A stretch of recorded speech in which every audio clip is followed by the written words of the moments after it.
John, how are you? I'm doing good, Ryan, and yourself? I'm doing very well, actually.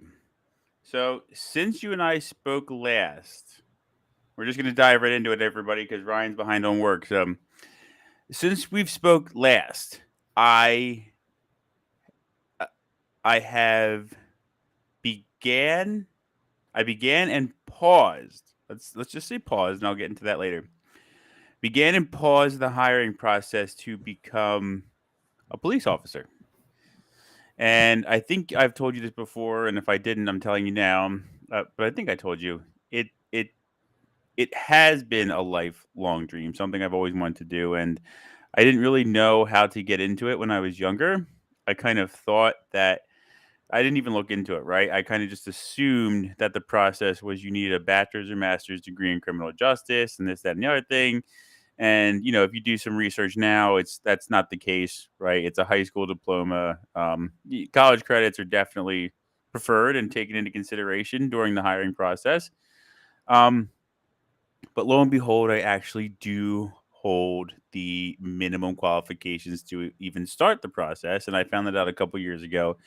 And I tried a couple of times when I was living or integrating from Pennsylvania into New Jersey, and it didn't work out just fine. Didn't work out. Didn't make it to the final pool, and life took different turn. Right, I ended up in New York City. I ended up staying in hospitality. I've had a very good career thus far. I'm grateful for everything that's been going on, and I wouldn't change anything.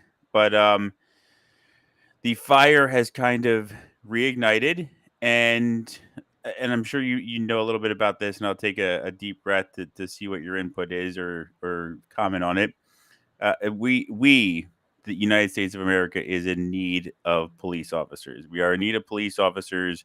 The boomers have retired. The ones who are a little bit younger, due to the climate, right? We won't get too much into it. We know about what's taken place with George Floyd and police reform and things like that. And there's other things going on that have led some of those police officers who are at the 15 to 20-year mark to just say 75% of my pension, 50% of my pension, it's fine. I'm walking away. I just don't want to deal with it anymore.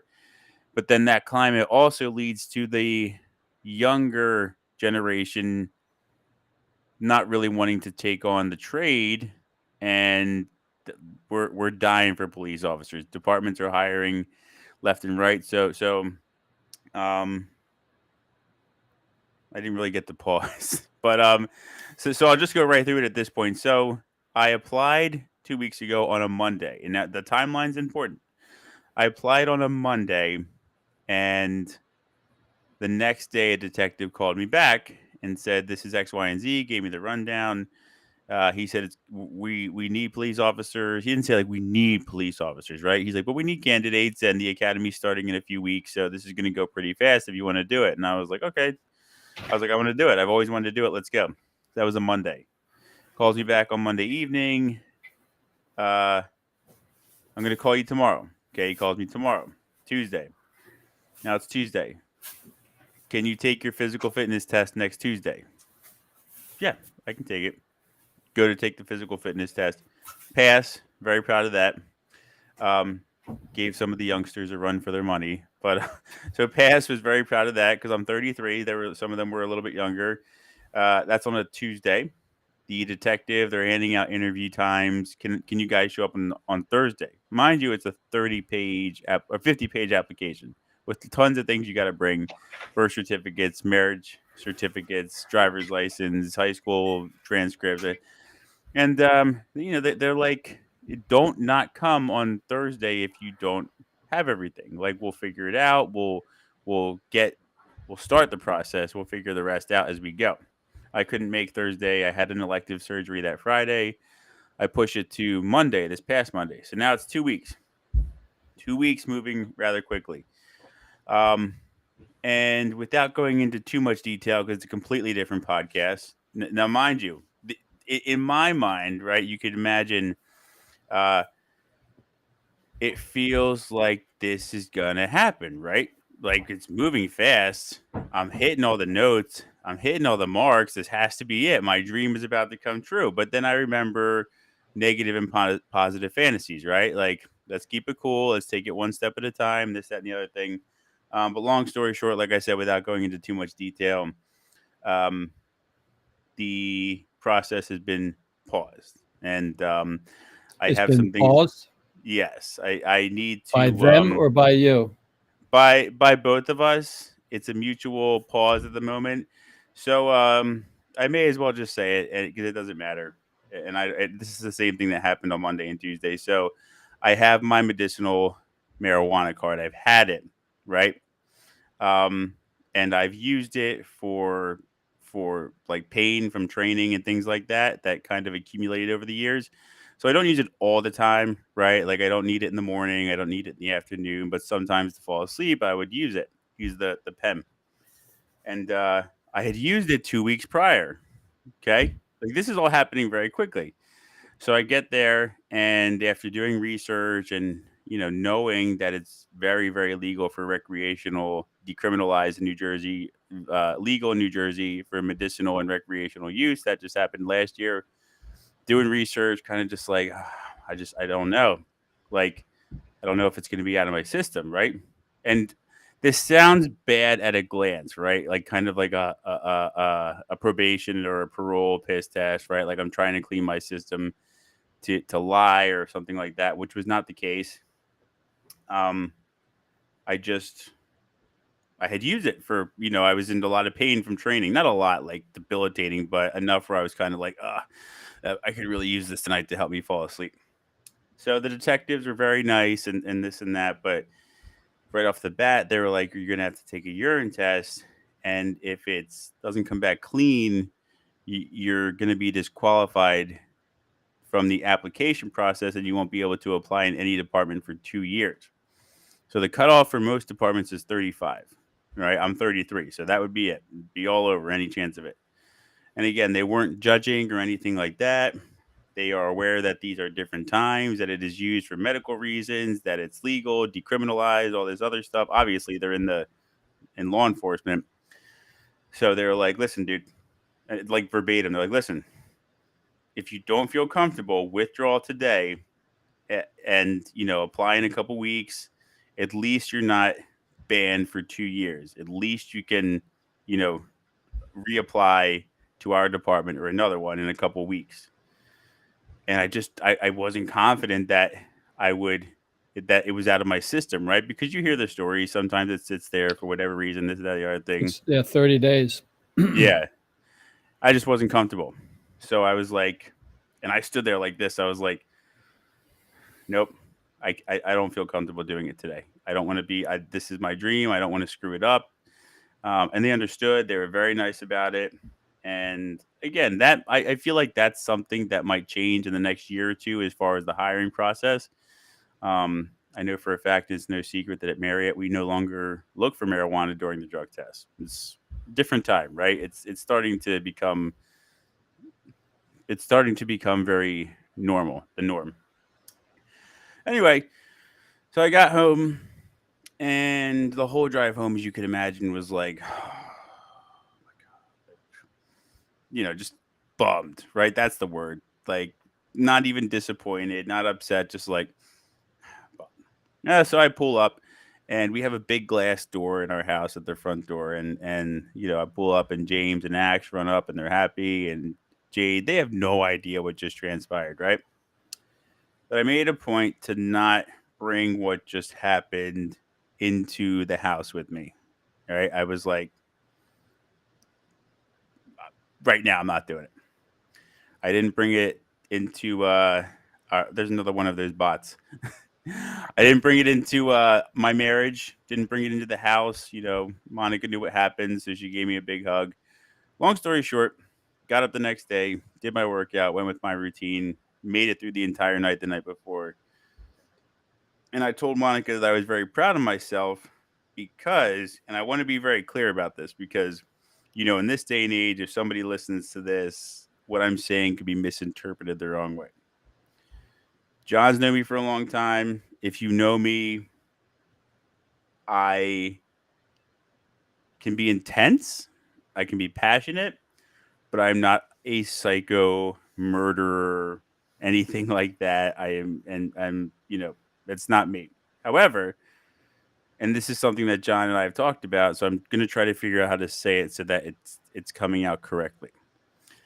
People are not born knowing how to channel or direct their emotions, right? We talk about this all the time.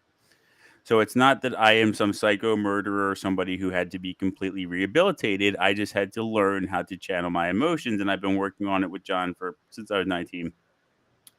Long story short, I texted Monica the next day saying that um, between you and Jocko and all the self help books and everything I've done to learn how to better myself and my emotions, um, I realized that at the age of 33, I have come a very long way in being able to control my thoughts, right? I don't let them ruin my night. I don't let them ruin my day. I don't let them impede on my interactions with people. So a big thank you to you for that. But yeah, so that's where I'm at tonight, and I'm sure you have quite a few things to say on the matter. But yeah, that's. I guess tonight I wanted to talk about how important it is to figure out how to deal with your emotions. And right, and this is what I'm saying, and it can come out the wrong way, like, well, this guy wants to be a police officer. He had to work on his emotions, right? But that's what you and I always say is that you don't come out of your your mom or whomever knowing how to handle your emotions. That's not planted inside of you. That's not, natural. That's not instinct, right? And I had to develop some tools with you and like I said, Jocko and everybody else, and feeling very confident in who I am these days. Last couple years. Okay, well, I'll see you next week then. Yeah, I was gonna say that was a 12-minute long intro. No, you know, all I did was create a space, and you've done the work, and so you should be proud of what you've done. And I'm proud of you where you are, at 33, with the family, and the father that you've become, the husband, the son that you've become, and or that you've been, but you've just grown in all those areas. And the thing is that when we're born, we all you're not a human adult physically, Yeah. but you're not a human adult mentally and emotionally either. All of those areas need to grow. And physically, we pretty much grow in spite of what happens to us.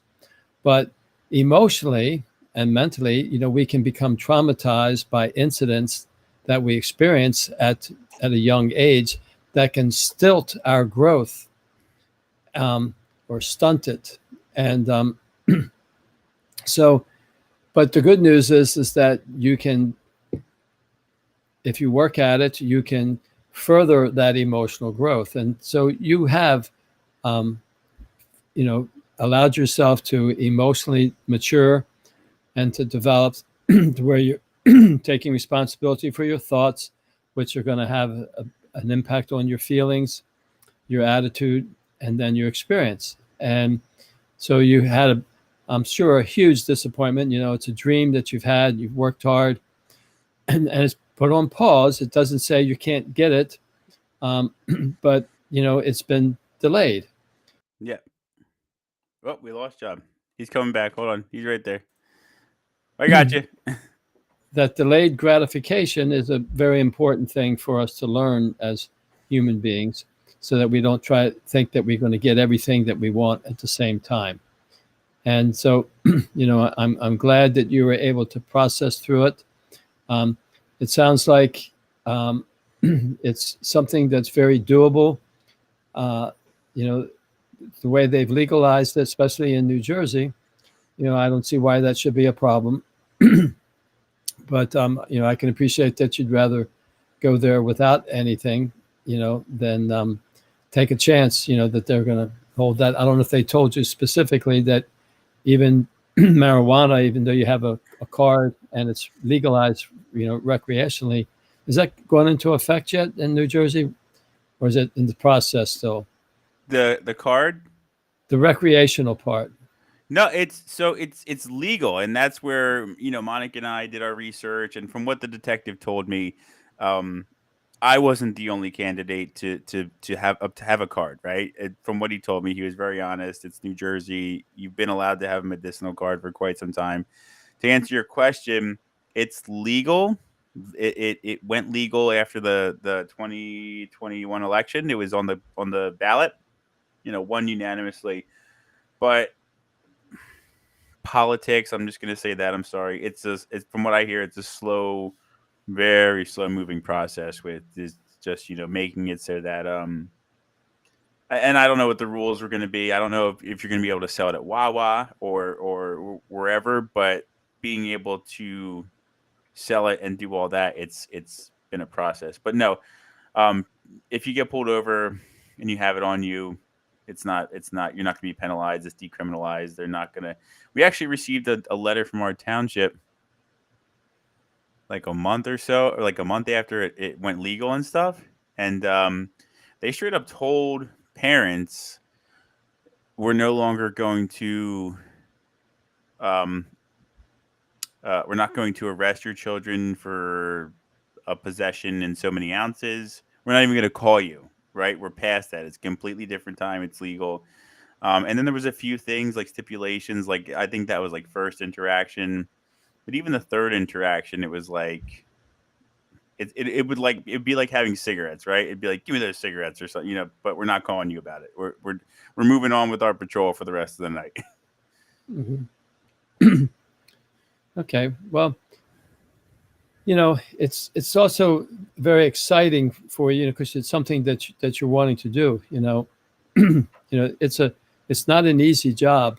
And Yeah, one of the things that I think makes it hard is the way that they schedule you, where you work one shift and then you work another shift, and you don't get to have a regular shift, and it's really tough. I've known quite a few police officers, and that 2 weeks on, or however they do it, depending on where you're from.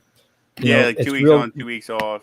It's really rough on the person, because your sleep schedule, you can't get into a good routine, and science has demonstrated that sleep is very important for your health, and so I really wish that they would make adjustments there.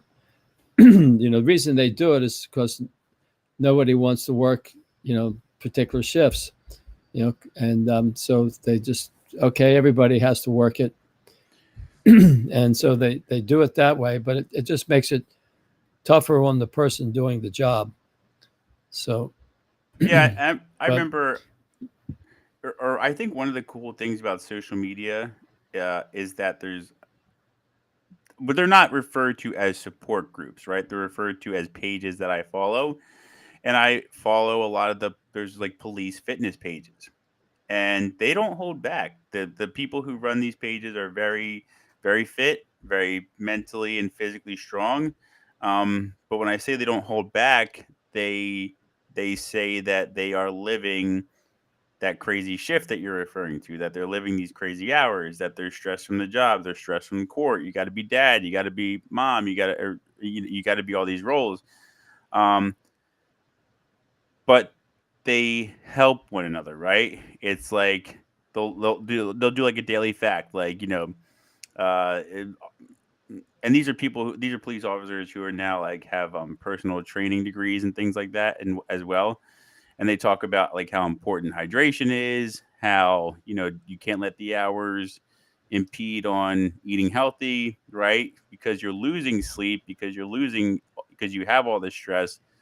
That's more of a reason that you need to stay on your hydration, that you need to eat right, that you need to sleep when you sleep, that you need to make it a purpose in life that you control everything within your control, if that makes sense, so that you mhm. don't let yourself completely spiral out of control, which Yeah, is a mental thing, right? Too. I yes, it was is. reading. I was reading in regard, and it kind of goes along with what you and I were saying, and coincidentally, it happens to be on the same topic. But I thought it'd be a good thing to point out. I can't find it, and I can't remember exactly what it was, but it was a meme on a police fitness page, and they were talking about it was something like 68 or 72% of officers obsessively think about past calls and situations they responded to, right? And you know, and that's one of the things that I know a lot of people are advocating for is mental health for or mental health support for police officers, right? And that's something I never even thought of, right? You're in your squad car, you're going home, or wherever the case may be, and you're thinking, if I had just blew that red light, right? Or if I had just done this differently, or if I had just, and I was thinking like going back to being able to, con- I don't know if I want to use the word control, but um, how you're handling things emotionally and how you're processing it.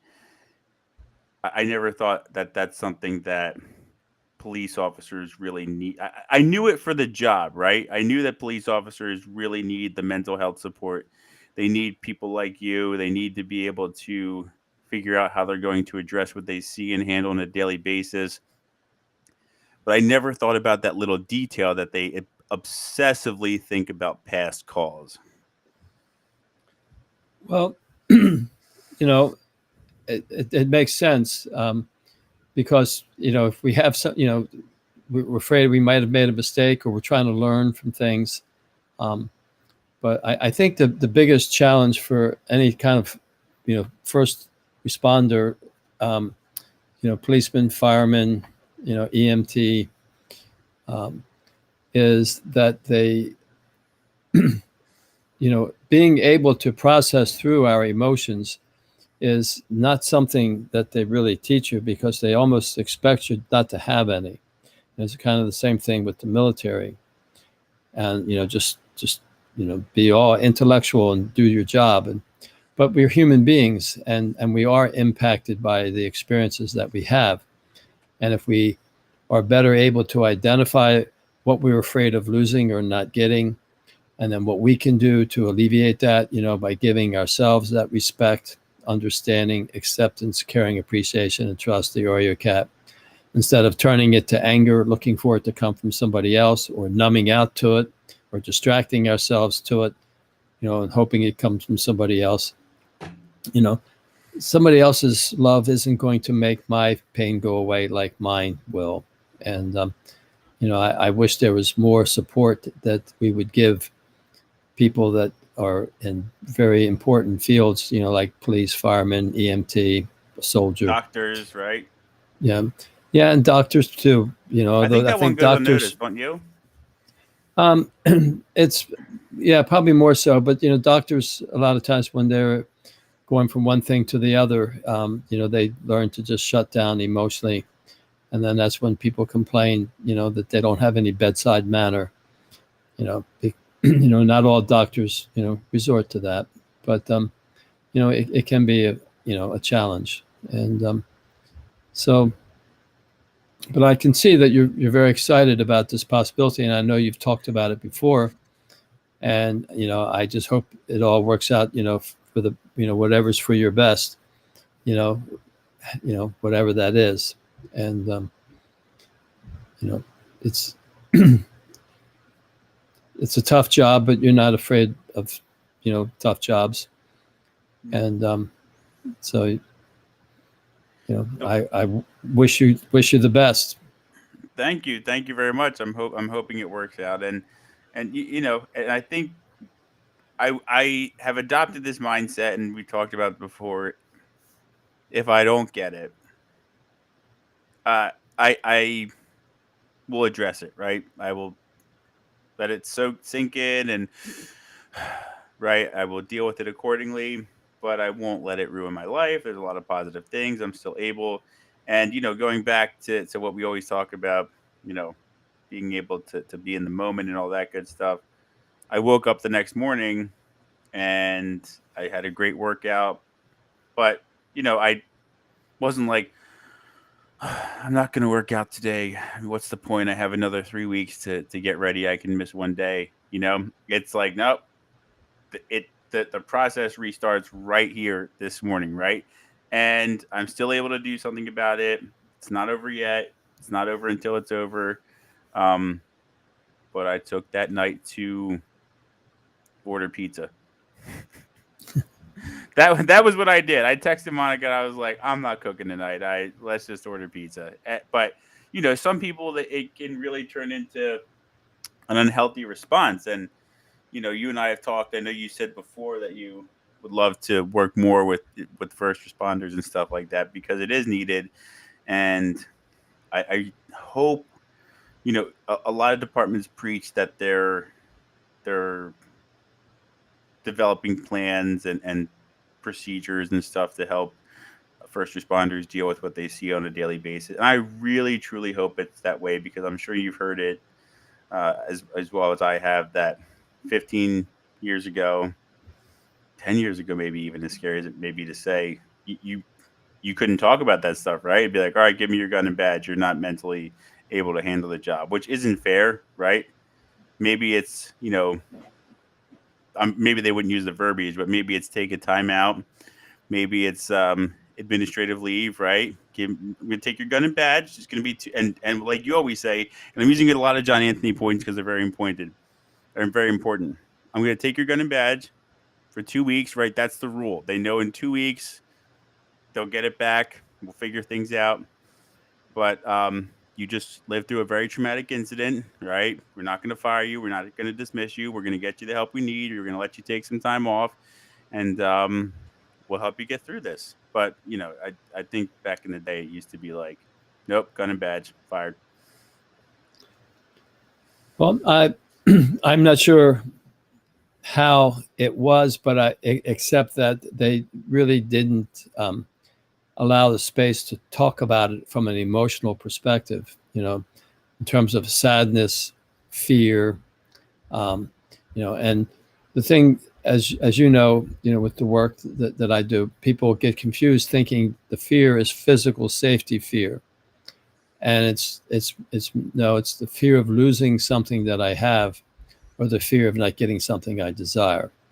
And that is a fear that we all need to learn how to identify and alleviate by seeing it for what it is, an area in my life that I'm not giving myself the love that I need. I'm not respecting myself, understanding, accepting myself, caring, appreciating, trusting myself. And when we learn how to do that, then we can learn how to take control of our thinking.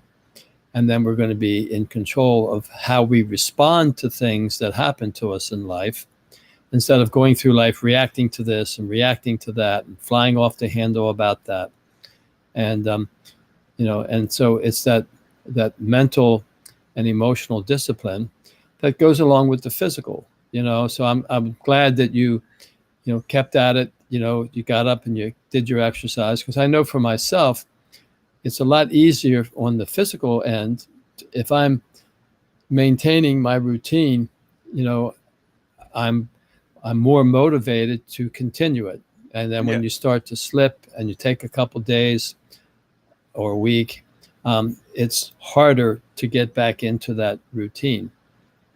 And so I'm happy for you that you kept it, and you're at an age that your body, 33, your body responds to these things, very well, and you're really, in, a very good part of your life. You're not, not over the hill yet.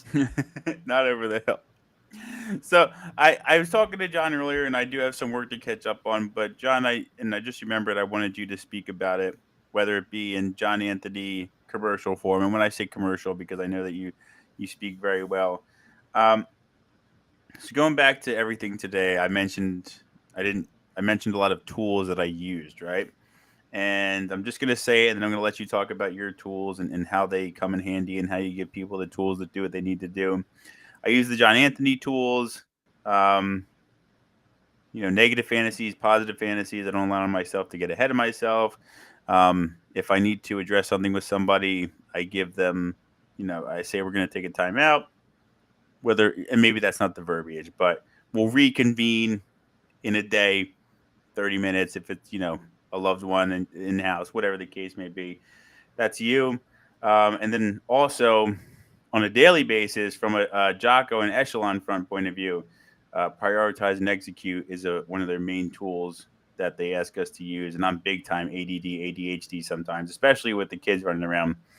Um, so when I start a task and my mind is like, oh, wait, I pull myself back and I say, like, prioritize and execute, right? So I was hoping you could give everybody a little bit of an outro, if you will, but tools.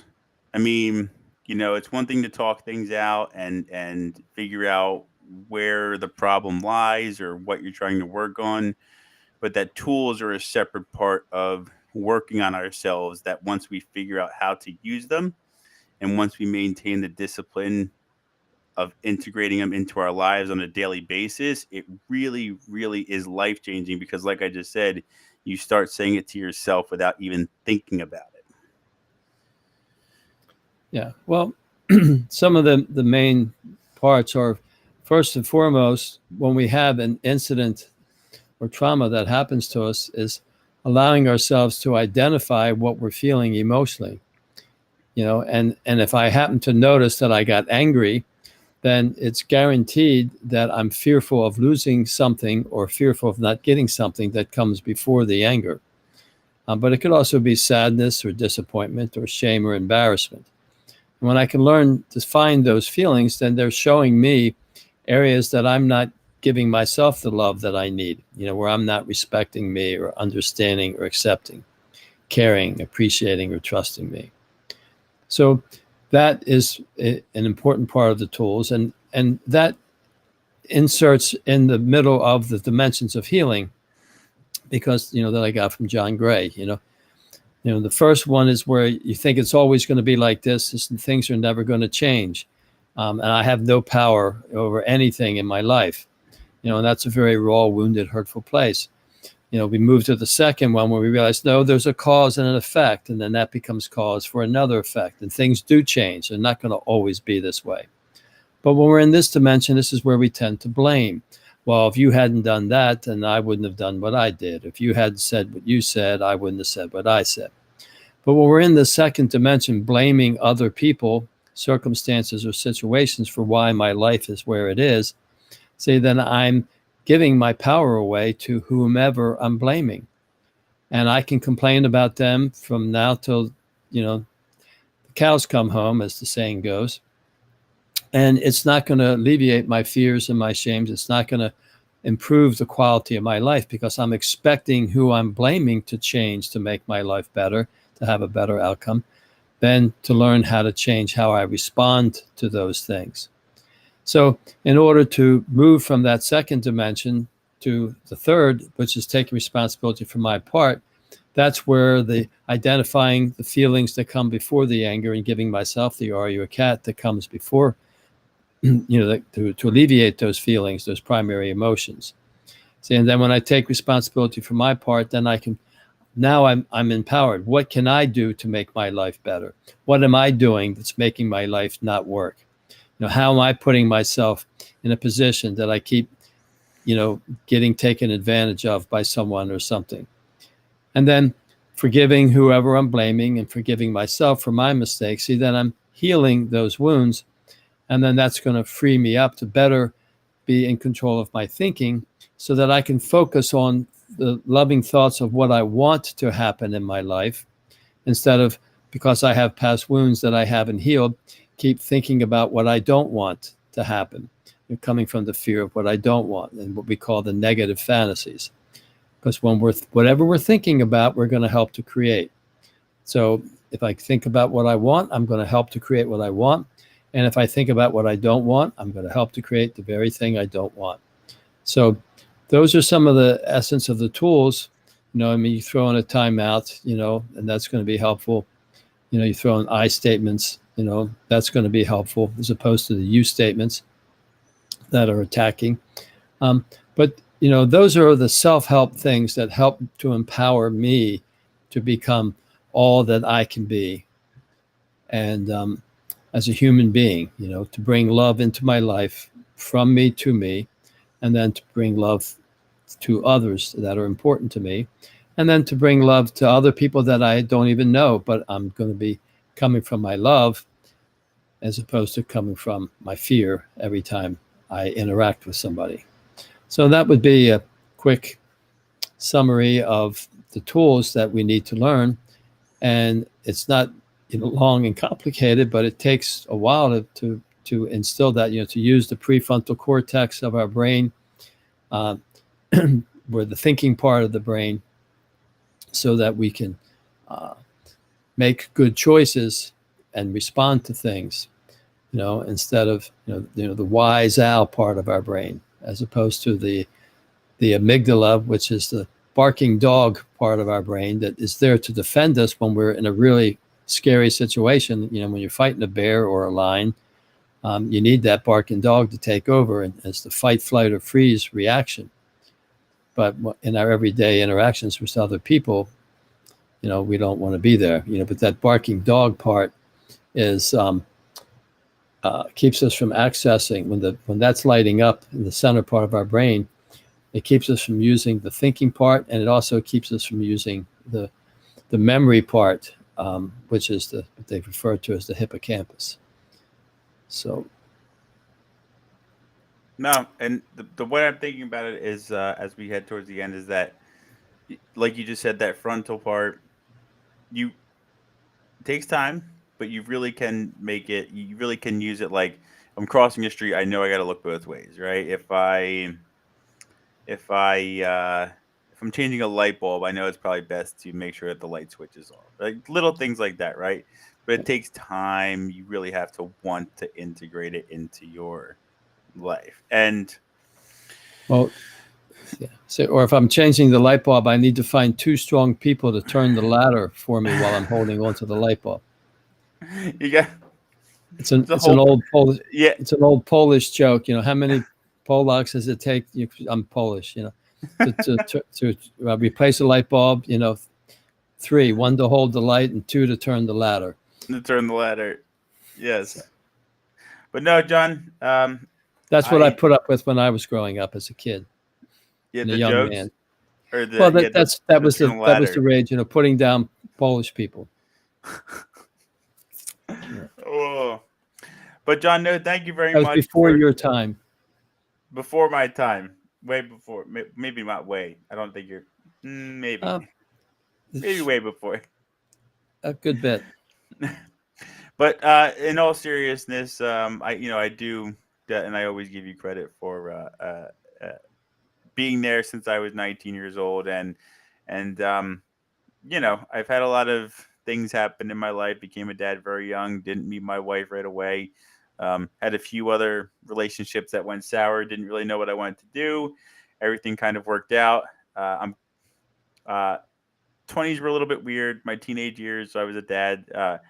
The 30s, I'm really enjoying them. But you and the tools are a big part of it. So thank you. Like I said, you were really able to help me navigate um, that loss that took place on Monday. It was tough, right? And just to Hmm. put one final, paint one final picture. It felt like I was there, right? I'm walking through the department doors. I'm with the detectives. I'm like, this is it. That wasn't it, right there. It came to a hard stop, and it was just like, I literally just wanted to walk out and just scream, but it's Right. all But right. you see, Ryan, this is what helps you to see what you're made of. Because when we can get so close, um, and we're not there yet, you know, it doesn't mean you're not going to get there. You still have to work hard, and you still may get there. But it reminds me of the glass house, at the boardwalk when I was a kid. You go through the maze, and I was a young teenager, and I go through it, and I get to the end, and I go, the end, and I walk, and doink. It was one more pane that I didn't see that was right near the end. And I just had to go around it, and I could get out. But that's kind of like what you did. You right, and then doink. But you know there's still the way around it. You just have to be patient. And the fruit of patience is very sweet. A wise man told me many years ago, and the way he put it was, if you take a piece of fruit that's hanging on a tree and you just want it and you grab it and it's not ripe. Well, you got it, but it's not going to taste very good. So you have to wait for that fruit to ripen. Then you pluck it from the tree and then it's going to taste very sweet. And so sometimes we have to wait for that situation to mature and get ready and ripen. And, and you're still in the game. The game's not over. You just got to be patient.